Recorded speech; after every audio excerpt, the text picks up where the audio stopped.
Hi అండి. అందరూ ఎలా ఉన్నారు? బాగున్నారా? ఏంటి అరిటాకని చూస్తున్నారా? అండ్ దానిపైన స్వీట్ కూడా ఉందండి. సో మేమైతే ఈరోజు మన ఖమ్మంలోని అమ్మ మెస్కి అయితే వచ్చేసామండి ఫుడ్ తిందామనేసి.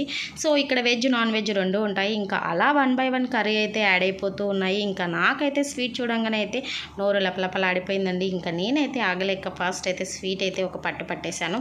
ఇంకా ఫనీ అండ్ వదిన కూడా ఉన్నారు. మేమందరం అయితే ఈరోజు కర్రీస్ ఇక్కడ టేస్ట్ చేసి ఎలా ఉందో ఈ మినీ వ్లాగ్లో నేను మీతో షేర్ చేసేస్తాను. మీలో ఎంతమంది మన ఖమ్మంలోని అమ్మ మెస్లో ఫుడ్ టేస్ట్ చేశారు, అలాగే కర్రీస్ అక్కడ ఎలా ఉంటాయో నాకు కామెంట్ బాక్స్లో అయితే కామెంట్ చేసేసేయండి. అండ్ ఇక్కడ నాన్ వెజ్ కూడా ఉంది. ఇంకా మేమైతే ఒక ఆమ్లెట్ అలాగే చికెన్ కర్రీ అయితే చెప్పేసుకున్నామండి.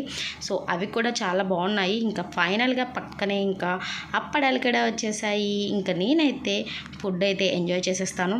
మీరైతే మన ఛానల్ని లైక్ షేర్ సబ్స్క్రైబ్ చేసుకొని ఫాలో అయిపోండి. అండ్ నెక్స్ట్ మినీ బ్లాగ్లో కలుద్దామా? ఓకే మరి బాయ్. చెప్పానుగా, కామెంట్ చేయండి. ఓకేనా? బాయ్.